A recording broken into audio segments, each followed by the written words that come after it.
Hello and welcome to Geek History Lesson. I'm Jason the Assassin Inman. I'm Ashley Victoria Robinson. Welcome to your Mind University. You have stumbled onto the podcast where we take one character, construct, or guild from popular culture and teach you everything. It's a Brotherhood. That you need to know about them in about an hour. And today we are talking about Assassin's Creed because there's this thing coming out that it's a part of that's kind of interesting. Yeah, the Assassin's Creed movie is releasing this week, so we thought we would dive deep onto the game. Now, really quick, I just want to say this. We're going to be mostly dealing with the video game series because you may not know this, but the film is set in the same universe as the video games, but features an original story that expands on the series' mythology, so it's not based on any of the games that have been released, except for certain characters, like Jeremy Irons as Alan Rickon, who is actually, that character is actually in the first Assassin's Creed video game, and Michael K. Williams plays Musa and Baptiste.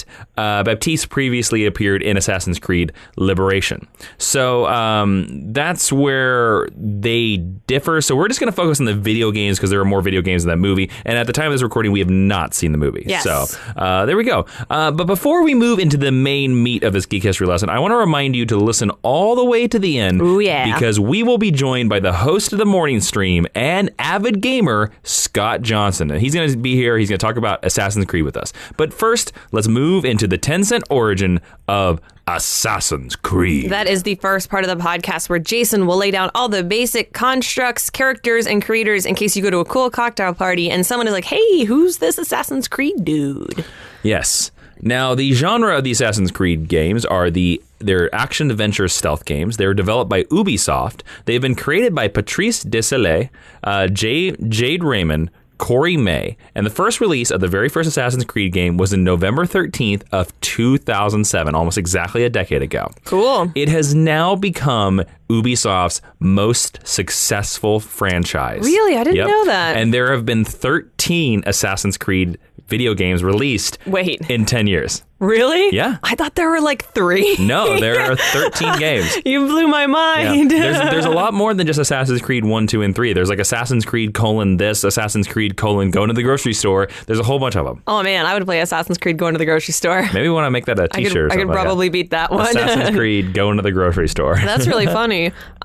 That's amazing though that it's managed in 10 years to make more than 10 games. Like I have a lot of mad respect for the fact that they just hopped on that IP and we're like, we're doing this. It's going to be awesome. All right, so let's talk about the meet cute of Assassin's Creed. Meet cute is the second part of the podcast, which we stole from romantic comedy writing, where we tell you the first time we met Assassin's Creed and how cute it was. Now, Ashley, I know you have not played Assassin's Creed. That's true. So where was the first time you'd actually heard of the game? The first time I remember hearing about it was when I was in university in maybe like 2008. Because I feel like some other people who lived on my floor were playing it. Got it. I've played it for maybe 10 whole minutes. Oh, you actually have played it. Because somebody tried to convince me that because I really liked, I know there's one of the games that's set during like Borgia, Italy. Yep. And I really like that piece of history. And they were like, oh, then you'll be really good at it. And I was like, but I'm a terrible gamer. Mm-hmm. True fact. And I mostly just walked off of walls. All right. And that was in 2011. All right, cool. So where did you first meet Assassin's Creed? I played the first 2 Assassin's Creeds at a friend's house. It was right after the second one came out. I played the first one and the second one, and I never finished the second one. But I like to climb the buildings. I like to jump off the buildings. I like to hide in the hay carts. That's the thing. Yeah. I like to sneak stuff. I like to do the sneaky stuff. I wasn't a big fan of like actually like doing the assassination missions or anything like that. I'm always more of like let's explore the world kind of a guy. You like a good sandbox game? Yes, I love a good sandbox game. So that's where I'm at. Cool. So those are the Assassin's Creeds I have played. Nice. So there you go. Very nice. Okay, so let's jump right into History 101. The main meat of the lesson where Professor Jason is going to lay down for us everything that we need to know to understand Assassin's Creed. Now, real quick, before I start this lesson, I will probably mispronounce every single one of these names. I looked them up. I wrote down phonetically how they should be said. I will probably still mispronounce them. So please bear with me. And for every one of you that comment and say like, oh, you're mispronouncing all the names, it's the holiday season. Cut me some damn slack. Okay. With that said, let's move on into the development of Assassin's Creed. Now, after the 2003 release of Prince of Persia, The Sands of Time. Ashley, do you know the Prince of Persia games? I know of them. Okay, good. Not the terrible Jake Gyllenhaal movie. No. Creative director Patrice Desilets developed a spin-off entitled Prince of Persia Assassin, about an assassin protecting a prince with magical powers in Jerusalem. Now, the project eventually evolved into a darker storyline and a darker tone, and then eventually turned into the game Assassin's Creed. That's so interesting. So Assassin's Creed, not an original idea. Kind of fan fiction. Now, quickly, I'm going to give you an overview, and then I'm going to tell you about the gameplay, and then we're going to hop into the actual stories from the game. Great. I love this. This is so interesting. Okay, so the overview of the Assassin's Creed game primarily revolve around the rivalry between two ancient secret societies, the Assassins, from the title, and the Knights Templar. Oh. Now, Ashley, do you want to tell our listeners, in case they don't know who the Knights Templar are, just a basic one sentence? The Knights Templar are an originally religious Christian organization that sprung up around the time of the Crusades and has continued in secrecy until today. They've kind of become an ultimate secret society, kind of like the Illuminati from movies. Yeah. Yep. But they were some knights. So the Assassins and the Knights Templar, and they're in direct relation to an ancient species that predates humanity on Earth. They're aliens? Wait. Yeah. Whose society, along with much of Earth's biosphere, was destroyed in many millions of years ago by a massive solar storm. The game's real-world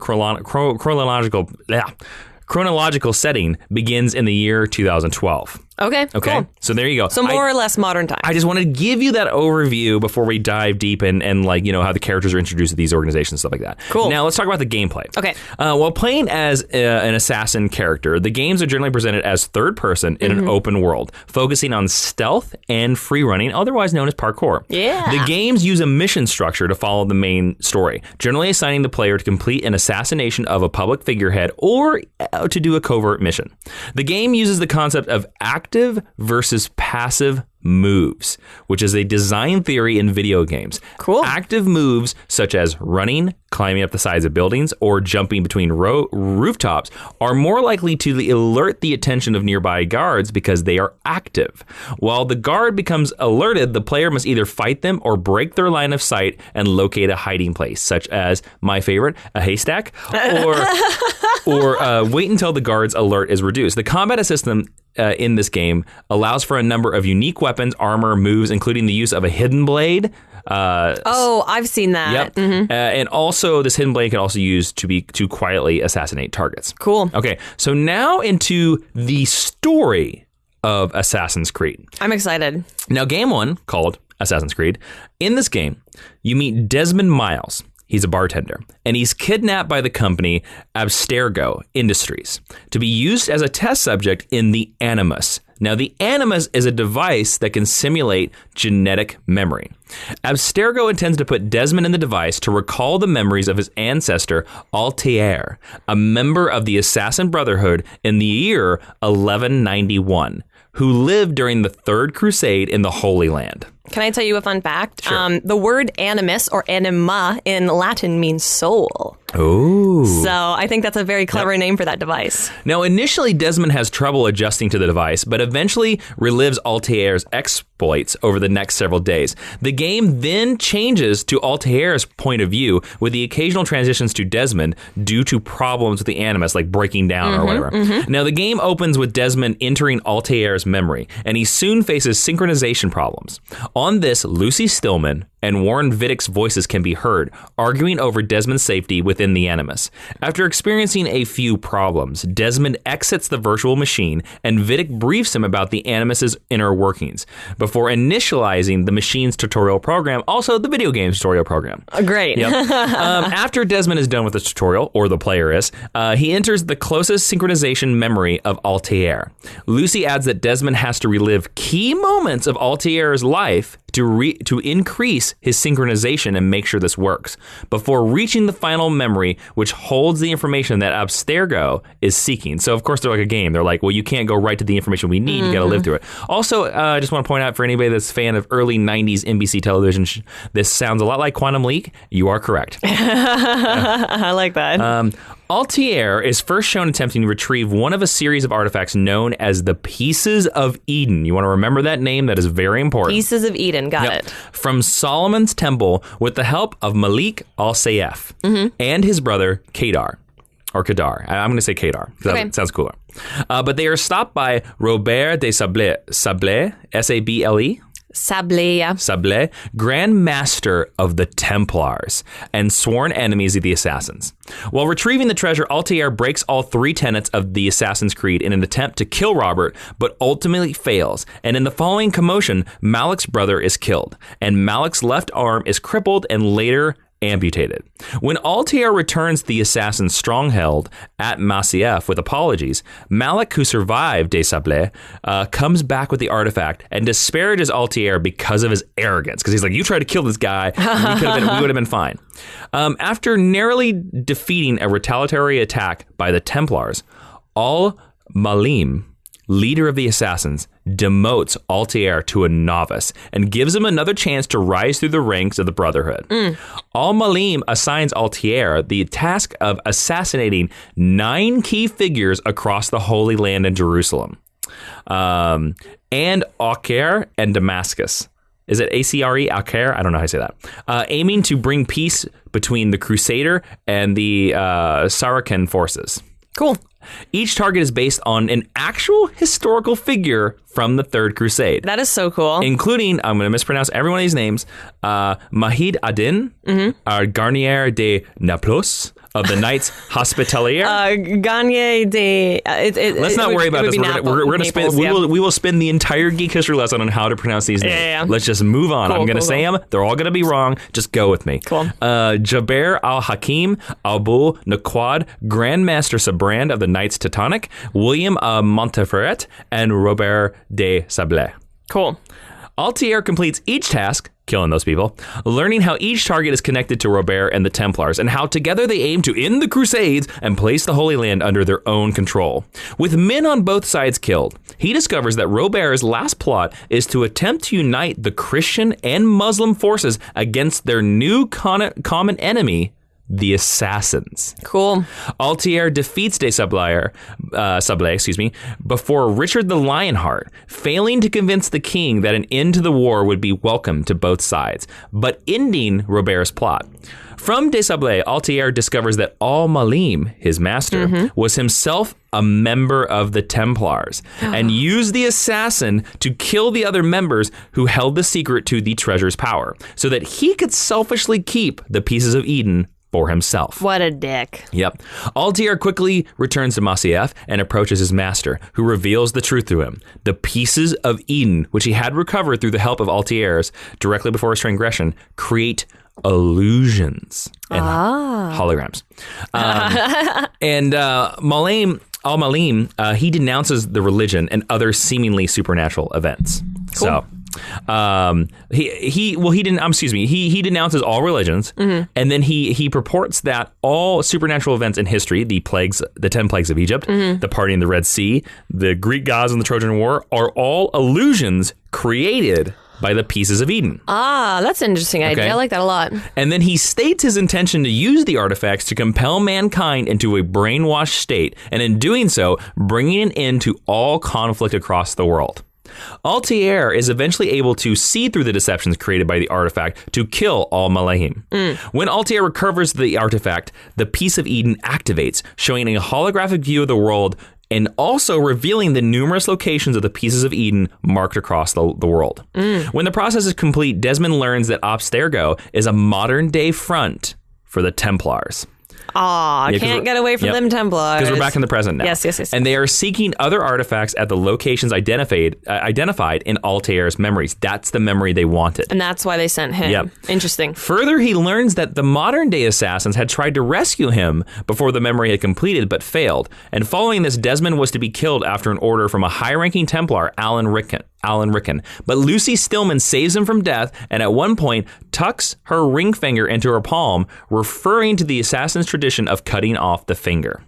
Though Desmond remains trapped in the Abstergo laboratory, his experience in the Animus has created a bleeding effect of Altier's life into his own, allowing Desmond to use Altier's eagle vision in the present, which allows him to see strange messages painted on the walls of his room and the floor of the lab. Well, that's convenient. Yep. The messages all deal with various forms of the end of the world from various cultures, including several references to December 21st, 2012. Now, again, these games were set in 2012. First game came out in 2007. So there you go. Yep. The date of 2012, December 21st, December 2012, was the date that Abstergo plans to launch a satellite that will permanently end the war between the Templars and the Assassins. And it is hinted that this method would be the same method that Al-Malahim hypnotized Masaev with, but on a larger scale. Finally, the game ends with Desmond wondering what all these images mean and who could have drawn them. And that's the end of Assassin's Creed 1. Wow. So a lot of stuff in there. That's really cool. If that was a comic book, I think I really would have enjoyed it. There have been Assassin's Creed comic books. I know there have. But they're auxiliary stories. They don't deal with the main stuff. So that was the end of game 1, the game over, you could say. But it's not game over yet because we have plenty more to tell you about Assassin's Creed, including the Brotherhood that you can form when you support this very podcast over at patreon.com/Jawiin. Now, I'll let you know, for as little as $1 a month, you can keep the Mind University Brotherhood running smoothly. But you can also get some cool perks like the Patreon exclusive podcast Geek History Lesson Extra for only $5 a month just for yourself.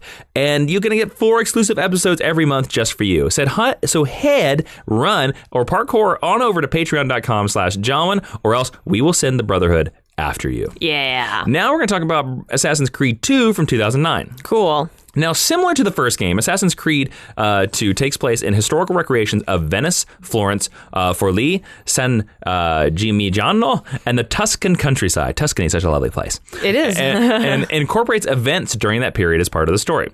Now, in the story, in the present day, Lucy returns and breaks Desmond out of Abstergo, taking him to the assassin's safe house and introduces him to Sean, a historian, and Rebecca, their technical support. Using an improved version of the Animus, Desmond takes witness to Ezio Auditore de Firenze, a young nobleman from the late 15th century in Florence. Yes, of Florence. Shortly before the execution of Ezio's father and brothers by order of a corrupt official working for the Templars. In the past, Ezio and his mother and his sister take to hiding at the Monterigo Villa, owned by his uncle Mario. Nice. Who helps to train Ezio in the ways of an assassin. Ezio and Mario discovered that Rodrigo Borgia is the figurehead of a number of Templars, all who were accomplices in the execution of his family, and Ezio, with the help of allies like Leonardo da Vinci, methodically assassinate the lower-ranked Templars while learning that the Borgia has acquired a piece of Eden, specifically called the apple. Remember the pieces of Eden? Yes. I get it. The apple. I get it. Eventually, Ezio corners Borgia, who hands over the piece and flees. And Ezio is inducted into the ranks of the Brotherhood of Assassins. Nice. Believed to be a prophet based on their codex. Oh, that's cool. Yep. Now, a decade later, the Brotherhood learns that the Borgia has since become Pope Alexander VI. Yes, Alexander Sextus. Yep. And using the church's influence to strengthen the Templars.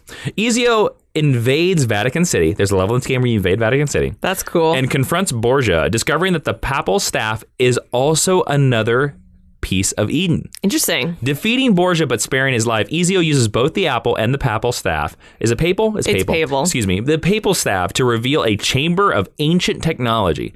Inside this chamber, he is addressed by a hologram of a humanoid female that calls herself Minerva, who speaks directly to Desmond through Ezio. So this hologram knows that Desmond is connected to Ezio. That's cool. That's really cool. Yep. I like that. Minerva explains how her society has predated humanity's, and they were called the Isu, or the predecessors. But a great disaster nearly wiped them out, and she warns that another event is due to occur soon, putting the fate of humanity into Desmond's hand. At this discovery, back in the present, Desmond and his allies found that their safe house has been compromised by Abstergo, and they flee. trilogy. And that is the end of Assassin's Creed 2. Wow, that's cool. Getting a little bit more complicated, right? Definitely. Oh, and then we move into the next game, Assassin's Creed Brotherhood in 2010. Now, Brotherhood shares many of the same features as the previous game, as it takes place primarily in Rome. And this is the second game in what many people call the Ezio trilogy. Okay. Also, for the first time in the series, this game was the first one to feature online multiplayer. Oh, cool. Now, in the present, Desmond and his allies retreat to the ruins of the Monterigo.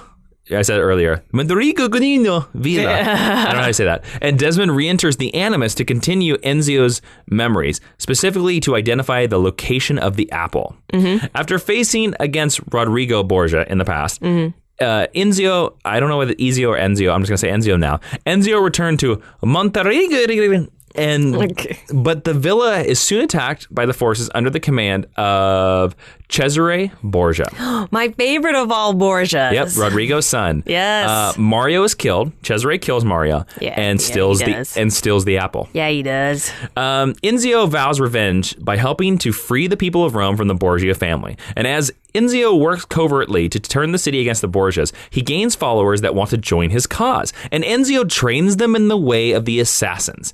And in an attempt to assassinate Cesare and Rodrigo at Castel Sant'Angelo, Enzio instead witnesses Cesare forcing his father to eat a poisoned apple that Rodrigo had prepared to kill his own son. Enzio chases down Cesare and eventually captures him and recovers the apple. And Cesare is taken to prison in Viana, Spain, but manages to escape with the help of his allies.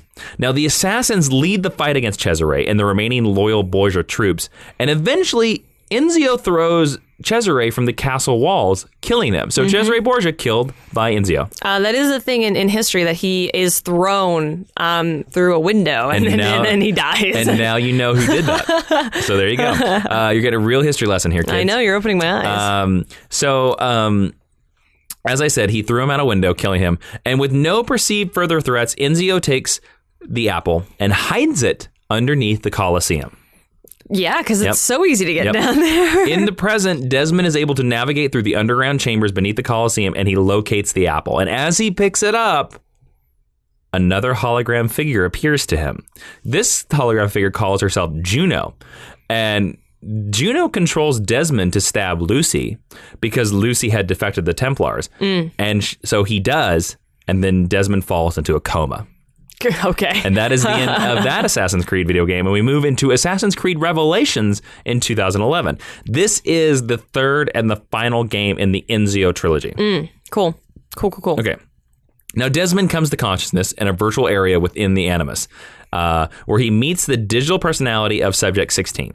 Subject 16 explains that the trauma of stabbing Lucy, because of that, Desmond must complete the memories of both Altair and Ezio to be able to separate his mind from theirs and break free of his coma. Okay. Sure, why not? Why not? Desmond rejoins Ezio's story many years after the Brotherhood. I know I keep changing his name. I'm sorry. I just don't know how to say it. Just Ezio. go with it. I'm just going to go Ezio. Enzio? Should I just stick with Enzio? What do you think? Enzio sounds more correct to me, but I can't see it. I've played part of this game, and I don't remember how to say it. Clearly, he didn't make that much of an impression. Ezio. I'm just going to say Enzio. It's easier. Cool. I don't care. Just go with me. Okay. Desmond rejoins Enzio's story many years after Brotherhood, where Enzio is curious to the assassin's origin, and he has traveled to Masyaf, remember that, to locate their original headquarters. He finds Altair's library. Altair, the original character from the original game. Though it is locked by 5 keys, which the Templars are also seeking, believing that there is great power hidden within it. Ezio travels to the Ottoman-era Constantinople, where the keys are said to have been hidden by the explorer Niccolo Polo. While searching for the keys, Ezio meets and falls in love with Sofia Sartar. Eventually, Ahmet is revealed as well to be an agent for the Templars and is killed by Selim, who thanks to Enzio for his help, but banishes him from the city for his own good. Now, those were those 2 allies that Enzio met in Constantinople. So, Enzio, and through him, Desmond, uses the keys to witness Altair's memories following the death of Al-Malaim after the first game. Yeah, right, button up against that. These memories show Altair having lost his wife and his youngest son in the midst of a coup d'etat within the assassins, followed by a 20-year self-imposed exile. Wow, that's extreme. Eventually, Altair returns to Masyaf, kills the usurper, and retakes control of the city. Near death, Altair inscribes the keys with his memories and gives them to his friend Niccolo to hide at a distant location before locking himself in his library, where it is presumed that he dies. Oh, that's sad.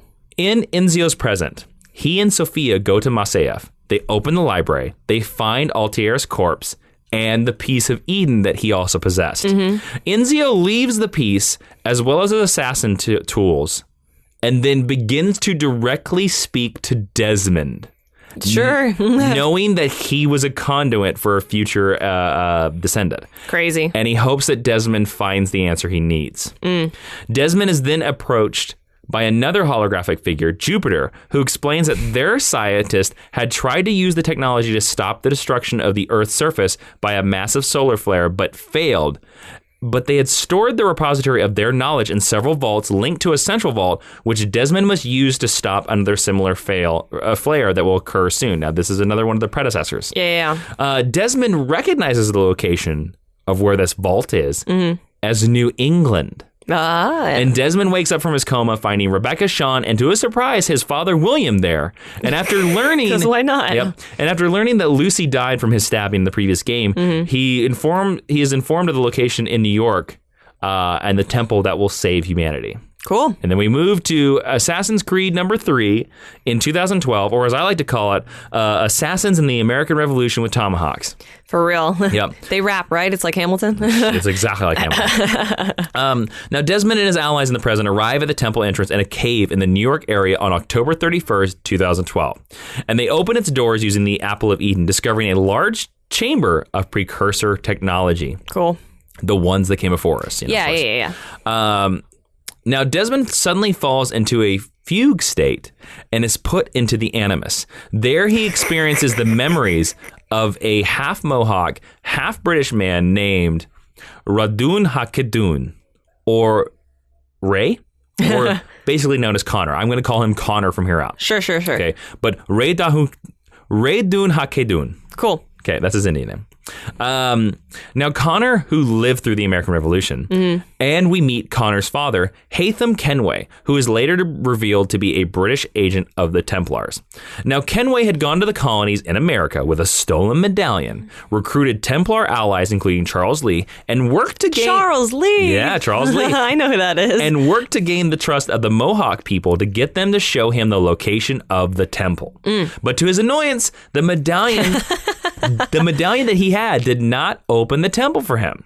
Connor, as a young boy, witnesses Lee and his troops set fire to his village, killing his mother, and years later, he is shown a piece of Eden through a vision with Juno, one of the Isus. Who we've met before. Yep, who speaks to him and instructs him to get training from the master assassin, Achilles Davenport. Ooh, that's a great name. Yep. Now, Achilles takes Connor and teaches him about the assassins and introduces him to the patriots in the Revolutionary War. The American Revolutionary War, of course, just in case you didn't know. Yeah. An important distinction. Through which Connor stops several Templar plans and disrupts their efforts, including he stops an assassination attempt by the Templars against George Washington. Nice. Well done. During these memories, Desmond does not recover from the fugue state and helps his allies to recover power sources to power the temple scattered across the globe, including one held by Abstergo Industries. Now, back in the past, Connor eventually encounters his father, but Kenway offers a ceasefire, and Kenway warns Connor that the Patriots, worthy of the allegiance of the various tribes to the British, are seeking to remove Connor's people from their lands. Rude. He's like, the Patriots are going to screw you, man. Connor should have listened. Connor eventually hunts Lee down and kills him. Yay! Charles Lee sucks. Taking the medallion and ending the Templar threat. And he is despondent to find his tribe's village abandoned, save for the piece of Eden, through which Juno, the Isu, tells him to hide the amulet. And as December 21st approaches, and back in the present, and signs of the solar flare begin to ensue, Desmond and his allies find the same buried medallion, and they use it at the inner temple door, beyond which there is a control sphere. Juno, in the present, appears and encourages Desmond to touch it, but Minerva, remember her, the other Isu scientist, appears and warns Desmond to not use it, warning him that this will release Juno into the world as an entity that may protect against the solar flare, but in the future will become a threat to mankind. All I'm saying is if you know anything about Roman mythology, listen to Minerva. Juno's a crazy person. And Juno is a crazy person in these games. Juno counters, explaining that Minerva would rather have most of humanity wiped out. And with Desmond safe in the temple to emerge as a religious figure to lead the survivors and ultimately lead them in the conflict, Desmond opts to release Juno, knowing for the fact... No. Well, he goes with current needs. He knows that Juno will save the world from the solar flare, and he thinks that he was like, well, I can lead humanity later on, and we can defeat Juno later on. So arrogant. But he touches the device, and his body is racked by energy from the control sphere. An aura surrounds Earth and protects it from the solar flare, so Earth is fine. And Juno tells the now fallen and dead Desmond that his work is done, and now it is time for her to do her work.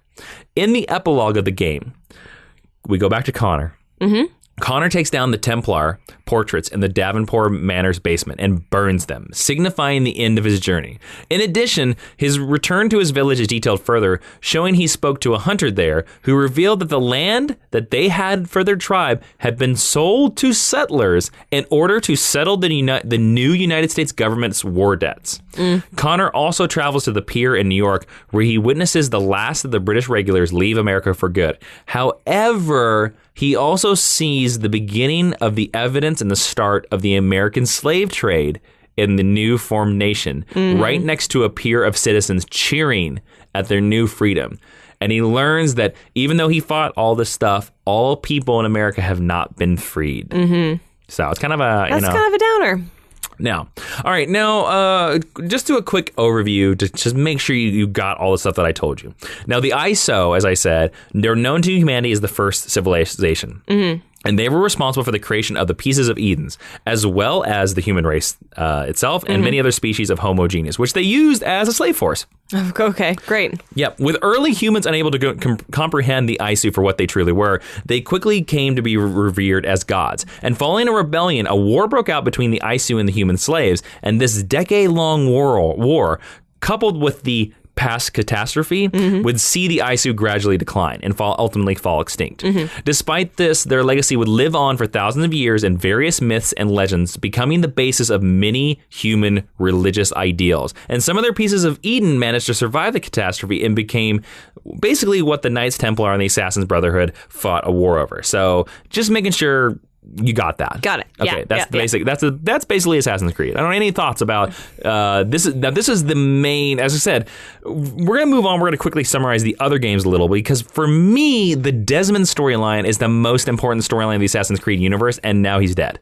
Yeah, that's kind of a bummer. I'm actually surprised that it seems like, I'm sure when they were making the first game, they were just concerned with making the first game, but I appreciate that the world is deep and rich enough that the stories all seem equally interesting. Yeah. And I think they're very well tied into the time periods that they selected to tell the stories in. Like, it didn't feel like they were just arbitrary, like, I don't know, like Renaissance Italy. Why not? Well, I think it's pretty cool that Ezio actually threw that guy out the window, and he actually fell to his death. He did. You know? So you're like, ooh, that's tying in really well. Yeah, it is. That's cool. Let's move on into Assassin's Creed 4, which is called Black Flag, also known as the Pirates Assassin's Creed. I was like, that's about pirates, right? In this story, samples taken from Desmond Miles' body in the moments after his death have enabled Abstergo Industries to continue to explore his genetic memories using the Animus's newfound cloud computing abilities. Oh, they're in the cloud now? That's hilarious. The unnamed character that is the lead is hired by Abstergo's entertainment division to sift through the memories of Edward Kenway,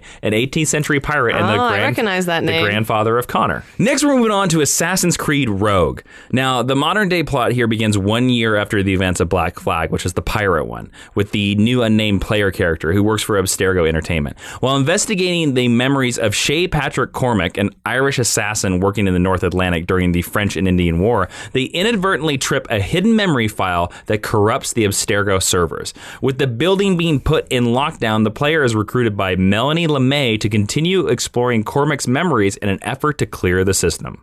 So we're all about Cormac now. I see that. Now we're going to move on to Assassin's Creed Unity. And the main character in this game is Arno Dorian, a native Frenchman who was born in Versailles to an assassin father. After his father is killed by Shay Patrick Cormac, remember that? At the end of Assassin's Creed Rogue, Arno is adopted, unaware that his new family holds a senior position with the Templar Order, with his new father figure being the Templar Grandmaster. He sets out on a quest of redemption that brings him into the Brotherhood of Assassins, where he slowly rises through the ranks, much like Altair and Ezio, as seen in previous games. Additional characters in this game include the Marquis de Sade, Napoleon Bonaparte, and Maximilien de Robespierre.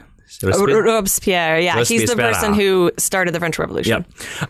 Additional characters, as I said, so they had real historical people in there. Yeah, that's cool. Now, there are other Assassin's Creed games and DLCs, but those are the main ones. And let's talk a little bit more about the movie. Now, The movie Assassin's Creed, the film was directed by Justin Kurzel. It was written by Michael Lascelles, Adam Cooper, and Bill Collage, and it stars Michael Fassbender, Marion Cotillard, and Jeremy Irons. Now, during this, the synopsis for this movie is career criminal Caleb Lynch is rescued by his own execution by Abstergo Industries, the modern-day incarnation of the Templar Order. He is forced to participate in the Animus Project and relive the memories of his ancestor Aguilar de Nerja, an assassin in the time of the Spanish Inquisition. Now, as Lynch continues to experience Aguilar's memories, he begins to gain the knowledge and skills necessary to confront the Templars, the age-old enemies of the assassins, in the present day. Now, at the time of this recording, I have not seen the movie, but I don't understand why they aren't following the game storyline, because I think the game storyline is pretty awesome. Now, Aimer Aziza, I think, head of Assassin's Creed content at Ubisoft, stated that the film is a brand new story with new characters, with the possibility to feature some familiar faces. And Michael Fassbender actually said this quote on the game that I don't quite agree with, or the movie. He said, "We really want to respect the game and the elements to it, but we also want to come up with our own thing. And one thing that I've learned from doing the franchises like X-Men is that audiences, I think, want to be surprised and to see new elements of what they already know and different takes on that." Now, do you agree with that statement? Because I don't. I completely disagree. I think that is code for, this is what the studio said we're doing. This is what the studio gave us to do. The studio is our boss. This is what we're doing. Not to get too far down the social justice rabbit hole, but this just smacks to me of like, no. You can't have a Middle Eastern lead in a movie. Yeah. It's got to be. And I like Michael Fassbender. I like Marion Cotillard. I like Jeremy Irons. I have no problem with any of them being in this movie. It's not whitewashing. Mm-hmm. But you have not in this movie because it's not because they're separate they're separate characters. I mean, Spaniards are not always the whitest people in the world, but it seems weird that you would want to stray so far. If you wanted to have a white lead, which I have a whole bunch of other feelings about, you could have just done the American storyline. Well, or the Italian one. I don't think, to be honest with you, I don't think race has anything to do with it. I don't think it has a single thing to do with it. Oh, no, I think they hired Michael Fassbender and they're like, we're going to use him for everything. Yeah, no. What I'm saying is that I think this is another case of Hollywood being like, you think we're going to adapt the video game storyline? That's true because they've done that before. Look at Resident Evil. I mean, look at Warcraft even. Yeah. Hollywood has a long history, of taking very popular video games. And I think, and I'm not a huge gamer, but I think people in Hollywood look down at the storytelling in video games because it's not what they're used to. And I think that's a mistake. I agree. Because I really think it's a bad move. Because as everybody learned, the gameplay, the stories in Assassin's Creed are actually pretty damn cool. Yeah. Okay, one positive of the film, though, is that the film features the game signature leap of faith jump move. You see it in the trailer. Yeah. It was performed by Fassbender's stunt double, Damian Walters, rather than a digital double, as the production team wanted to make many of the elements in the film as real as possible. Man, what must have the insurance been on that set? Well, here's the cool thing. The fall that is used in the movie is 125 feet free fall and is described as one of the highest free falls performed by a stuntman in almost 30 years. Wow. Yep. Holy crap. And that is it for this Geek History lesson on Assassin's Creed. Let's move on into recommended reading. Yes, let's, where Professor Jason is going to recommend something that we read, which I suspect might be recommended playing. If you want to find this or our entire history of recommended reading, you can go to geekhistorylesson.com/recommended reading. We'll have little Amazon widgets there. You click on them, you buy something, and a little bit goes back to help fund our own Assassin's Creed right here in the Mind University. That's right. Number one, I want to recommend this. I will be recommending what are my 3 favorite games in the Assassin's Creed trilogy. Assassin's Creed 3, because the American Revolution is cool. It is. And being an assassin in the American Revolution is a neat idea. My second one is Assassin's Creed 4, The Black Flag. Mm-hmm. It's the pirate game. You get to do some really cool things with ships. Nice. And it's kind of interesting. It's something that you really haven't done in a game before, so that's really kind of neat.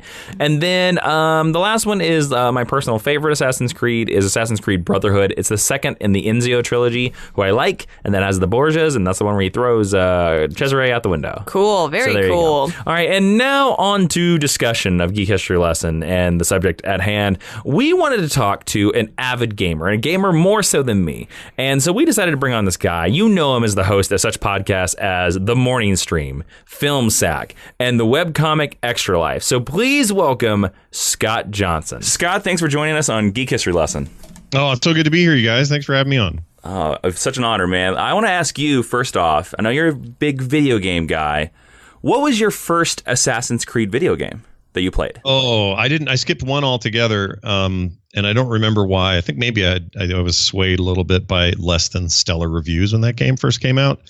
And I remember having a lot of anticipation and a lot of hype toward it based on what was shown at E3s and other events leading up to the year's release that year. And, at the time, I want to say that thing was first presented as like a PlayStation 3 exclusive, and it was shown off at press events for Sony, and then later got picked up to be carried on the 360 as well. And by the time it came out, it was definitely multi-platform. And I don't know what happened. I ran out of steam on the idea. I just thought, well, this can't be nearly as good as I've been led to believe. And sure enough, the reviews seemed to sort of reflect that for the first game. So I kind of just didn't care. There may have been some other big release that year that took all my attention. I don't remember exactly. But the first real taste of it came with 2, and then Brotherhood. And I thought both of those games were incredible. And it completely flipped my opinion around, which wasn't much of an opinion because, again, I didn't play the first one, but it also seemed to match with what critics of the games were saying, that the second game was the charm. It was also kind of Ubisoft's MO to sort of nail it the second time. They're having a bit of that experience right now with that new game I forgot the name of, Watch Dogs 2. Oh, yeah. Yeah. First game kind of panned, second game, fans like it. Yeah, so I think that's kind of what happened there, and I was all in after that. I played 2. I played all the way through Brotherhood. Loved the multiplayer in Brotherhood. I thought that was incredible. I played 3 and was pretty bored. Get out of here! That doesn't hit your Ken Burns historical niche coming to America. I had hoped it had. Like, I was really stoked about the setting. And I think it would have worked fine if I just think execution was bad on it. There's no reason that couldn't have been great. It just ended up feeling, I don't know, half-hearted and too quick. And this whole annual franchise thing that they attempted to do with that game and did until Unity was such a tanker. Or I guess, technically the last one that came out was good, but they get, like, every other year has been kind of a problem. Revelations was kind of not great. 3 was not great. Black Flag was amazing. And back to form, I thought. I really liked Black Flag a lot. And then the latest one, or I guess then Unity came, and Unity was a huge disappointment and kind of a technical mess, and had a real problem with that game. But the more recent one, Syndicate, is one of my favorite video games of all time, and my favorite Assassin's Creed game, period. Oh, that was going to be my question. So what about it makes it stand above the rest? I don't know what the magic sauce is, but if I were to guess, I think it felt like a couple of things happening. One, the culmination of all the great things the game has ever done are there and either made better or exist in this game, and they removed a lot of the stuff I didn't like about previous iterations of the game. I also really, really like sort of industrial era Britain as a backdrop for things. I like Peaky Blinders a lot. I like just about anything set in the era of big smokestacks and greasy orphans working at factories. There's something about that era that just drives me. I don't know what it is. You love human suffering. I think what it comes down to is it's sort of like it's like steampunk if it had happened for real. Yeah, as close as we could get. Yeah, like there's something about that. Lots of overcoats and a lot of my favorite authors or some of my favorite classic novels were written during that time. So there's something about that I like. And so that appeals to me on that level, but also just mechanically, it just was really, really strong, technically very strong. And I think part of that is because they had such mud on their face from Unity that they felt like they really had to prove next year. And they did. As far as I'm concerned, they totally redeemed themselves. That game is utterly fantastic. So I also I think that it doesn't leave another bad taste in my mouth that I would have another one to be looking at like right now. Mm-hmm. They finally skipped a year, and I think that was wise for them to do that. And now I actually look forward to what 2017 and beyond might have for Assassin's Creed. I don't have to, trudge through a lot of sameness year after year when these games deserve more development time overall. So you kind of alluded to this a couple times, but why do you think they have made so many Assassin's Creed games and kept to an annual or a mostly annual schedule? Yeah, it's the $1 million question. I think that you could ask this of the Call of Duty folks over at Activision. You could ask a lot of games why they do this, and I think it's because when your franchise is big enough, like Madden, and EA can count on football fans buying that game every year since 1994 or whatever it's been. Or you don't FIFA, the soccer game. FIFA. Sorry, excuse me. FIFA. Tomato, whatever. But yeah, that's a great example. That's the highest selling sports franchise in video game history. And every year, people are buying it, sometimes twice a year, depending on World Cup and other stuff. So obviously, there's a market for annualized content. I think sports games get away with it more because a lot of times it's just a couple of changes to core gameplay, maybe a graphics boost, and roster changes. But essentially, the hard work was done years ago in terms of overall mechanics and how should the game flow and what are our major modes and what's the network code like. Like a lot of that stuff's just in place. And I think the reason we got so many Ezio stories is because it was easier to annualize his story because you're dealing with a lot of the same assets, the same locations, the same textures, the same everything.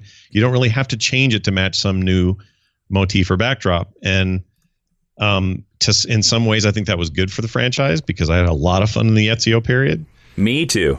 And there were times where I was like, maybe I've had a little too much of Ezio. Like by Revelation, I was like, all right, maybe we ought to try something new here. And, little did I know that, I was really convinced 3 was going to be the thing, man. I was so excited about 3. It just was boring. 3 was fine. It's not like it was the worst game ever. It's just, it did nothing to advance the series. So it's been precarious for them. To answer your question, though, I think the reason they do it is because if you, as a big publisher, get wind that what you're making could sell as often as yearly as annually, and you could have that sort of revenue for your shareholders, I think it's just too tempting. I don't think it's creative reasons. I don't think it's because they thought they could tell a better story. In fact, I'd argue it made them tell a worse story, but they definitely felt like they could make the money. And I think that's why. And I think that's changing a little bit for a lot of these companies, including, I'm not so sure we're going to see, a Call of Duty every year from now on either. There are people screaming into their listening devices right now and rage at that. For sure. But there's also, millions of people who feel saturated by it. And whether or not I don't know what the threshold is. Like, when is it not enough people buying it annually, and when is it enough? Clearly they felt like Assassin's Creed needed more time to bake. And so they spent a huge amount of focus to earn people's trust back with Syndicate, but then immediately followed that up with, and there's not one next year. And most fans went, all right, then this is cool. I'll have this one great game for a couple of years, and then we'll see what you guys are going to do. Well, it's one of those models, too. It's like, it's interesting because the company that makes the Grand Theft Auto games and the Red Dead series... Rockstar? Yes. They wait 3 to 4 to 5 years before the next sequel comes out. And it's a huge anticipation until that next game, which I bet we can have Scott back on to talk about some Red Dead. 100%. Heck yeah. My favorite game of the last generation was Red Dead Redemption. So I am easily stoked. I can't wait. But no, it's a really good point. Like, Blizzard, here's an example. So Blizzard's a company that makes a lot of games I really enjoy and have for years and years and years. And it used to be, their MO was, we put nothing out unless it's polished beyond belief. It's going to work on every possible computer and or console. It's going to be a finished, polished, best playing game we can make. And that often meant huge swaths of time between releases of new IPs, sequels, whatever. It didn't matter. It was usually just a huge, long slog of time. And if they would announce a game, you knew that you weren't getting that actual game for 5 or 6 years or something. They don't do that anymore. They've switched the way they do that. They've somehow maintained their quality level, but they're very, sort of quick about, all right, in 2014, we'll announce Overwatch. In 2015, it'll be in beta. And by the end of that year, it will be out and available for the public and playable. And now, the game's been out nearly a year. That's unusual for them. And to still maintain that level of polish. So it's not like it isn't impossible, but not everybody has the kind of money that World of Warcraft has made Blizzard. Right. Have that much money. I mean, you can do, it's just a matter of hiring people and having the talent and attracting the top people. And now you can kind of do anything you want to do. So they're in a very unique position, whereas Ubisoft and their various studios don't have that luxury exactly. And if they make a misstep, like release a game kind of broken and not working, that's a PR thing that really follows them. If anything, Blizzard's in a worse position because if they ever do finally falter and completely blow a launch of something, that's an enormous step back for a company that usually doesn't do that. Well, here's a question I want to ask you about Assassin's Creed, since you've played so many of them. What is your favorite aspect of the game? Do you like the sneaking? Do you like the assassinations? Do you like the mystery of the storyline? What's your favorite part of this game? For me, it's probably the attention to detail. When the stories would spend a lot of time in the modern era or the future era and act like you were in this simulation and all of that, which the movie. We at the time of this recording, we haven't seen it yet, but the movie looks like it's going to have some of that. He's in the big harness in those previews. He's somehow entered into that world and ends up living this virtual life via this big apparatus. Whenever they do that, I kind of get annoyed. I just want to stay in the historic place. You're not the only person I've heard that from. and I kind of, it's funny because part of me likes the conceit of we need to dig back through history. And look at a quantum leap through history. Yeah, kind of. Look in the mirror and say, "Whoa," or whatever. Oh boy, that's him and that Joey kid. Anyway, but the idea of going back in time and experiencing these places with such texture and richness and history, and the codex alone, you could just read it for days. That's the most appealing thing to me. But that they've done that and still make you feel like a total badass is a nice bonus. Being able to jump, from a tree and take 2 people down at once, or sneak up on a high profile target and take them down. Very, very satisfying. And in a lot of ways, the game brought back stealth mechanics in a way that I finally could really enjoy. I was never much of a stealth player in video games, generally speaking, but Assassin's Creed did something to me that made me kind of want that again, and always delivers on that. And, made me want to play other games like this. This year's Hitman is probably my game of the year. And that's crazy for me to say because I never really liked the old ones. So yeah, Assassin's Creed, bringing stealth to the masses, probably. Nice. So, like you said, none of us here have seen the movie at the time of this recording, but do you think it was a good idea for them not to just retell the Ezio story right out of the game or any of the other stories, and that we've gone straight to creating an original story for this adaptation? Well, so I wonder how, they end up retconning so much of that stuff. Like the guy in the first, I can't remember his name, but the dude that Nolan North played the voice for in 1, 2, and Brotherhood, and maybe Revelations. You talking about Desmond? Yeah, they just sort of summarily killed him off. Yeah. Spoiler. Well, we already spoiled in this podcast, so no worries. At the time, it was such a big deal, and now it's like, man, that guy's gone. It's like, now we have a new guy. Yeah. What that tells me is that they don't care that much about that. That started out being more important than it eventually needed to be. And I'm totally fine with that from a development standpoint. So I wasn't entirely surprised that the movie has decided to to do something different, but they are kind of mirroring what's going on. They've got the future dude, and there's Fassbender doing his future business, and he's got to go back in time and take on the role of whoever. I'm very excited, however, that the movie is, if it's going to tackle a new time, the Spanish Inquisition is a fantastic backdrop. And I would have picked that for a game, like a future game update. I'm surprised it ended up not being. Maybe it still will be. I think it might, especially if the movie's successful. If the movie hits, I think we'll see adapted. That game next year. Yeah, it wouldn't surprise me either. I mean, the French Revolution was a pretty strong location, just a kind of a bad game. But it just makes me think of all the rad times you could set this stuff in. And in theory, that means we could have Assassin's Creed games forever.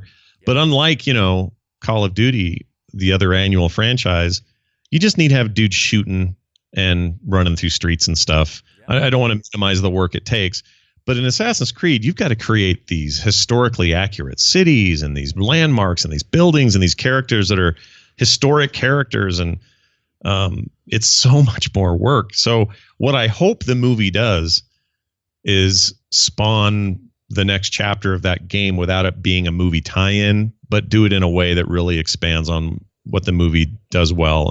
And hopefully what the movie does well is make us feel like we are in the Spanish Inquisition and we are with these characters in a way that is meaningful, and this just doesn't end up being just another video game movie. Nice. Well, I have a question for you. How would you describe this game to someone who's, they say, they're listening to this podcast right now, they sort of know about the Assassin's Creed movie, they sort of have heard about the Assassin's Creed games. How would you explain this franchise to somebody who has no idea? Oh, man.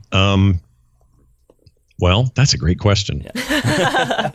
It's all right. So if somebody comes in completely in a vacuum and doesn't have any idea what's going on, I think I'd probably focus at first on the idea that you are the quick backdrop here is that you're taking on these roles of famous assassins, not famous in real life, but these famous assassins who are there to work for a much broader cause, slightly conspiratorial that goes back through time. And every era has, these Templars, and they're always sort of fighting. These two groups are always sort of fighting in the shadows. And sometimes you don't even know you're working for them, but you are. And I'd try to give them a sense of that kind of intrigue. I would try to think of maybe some movies that I would compare to it. And right now I can't think of any. When this movie comes out, maybe the Assassin's Creed movie. Then that's it. I'd say, yeah, it's a lot like that movie Assassin's Creed that you all saw. But I don't know. It's a hard one to explain. I'd probably say, if you like stealth and if you like action and you like sort of upgrade trees and improving your character and RPG elements and that sort of thing, and you like really pretty graphics, then this might be a game, for you. But especially people who, it seems like the people who may come into it blindly would be those who might appreciate it for its historical value or its attention to historical detail, because that stuff's really fantastic and thick and rich in these games. And I could just, like I said before, I could spend days just Scott, reading those codex. I have a couple ideas for some Assassin's Creed video games. Since you are more versed in the universe, I'm going to pitch them out to you, see what you think about them. All right. First off, Assassin's Creed The Alamo. Oh my gosh.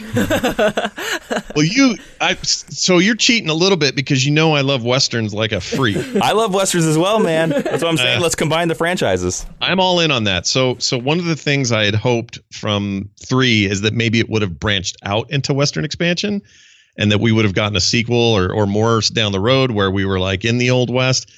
I am all down with this idea. Like 100,000%. If they do one set in 1850 or something, I am completely behind Ubisoft in their decision making. That would be incredible. You guys just want Assassin's Creed Westworld. Yes, just admit it. Yes, we do. Yes, we do. I totally do. All right, so final one. All right, let's push the boundaries even further. They've gone very far into the past. Let's go as far as we can go. What do you think about Assassin's Creed Ancient Egypt? Ooh. Like you're crawling all over the pyramids and the Sphinx. Yeah, I'd be into that too. Like, this is why it's so much fun, because when you see how fleshed out these worlds can be, you realize they could go anywhere and do anything. The big question would be, how do you build a believable ecosystem of characters? Well, yeah. And but like politics and everything else that has to happen, can you do that in those in those places. One of the nice things about the most recent one is you got Charles Dickens in there. You've got what's his name? The evolution guy. His name just escaped me. Darwin, geez. Give me a Darwin award. It's got Darwin in there. And then it also happened with Da Vinci and all these other characters in the Ezio period. And, who those people would be. Would you create them out of whole cloth in the Egyptian stuff? Would they have enough material there? I don't know. But I am all in on that idea of taking it to places that they have yet to be. And I would really like a future thing that isn't a future thing going back to the past. Let's see what this is like in a very on the moon.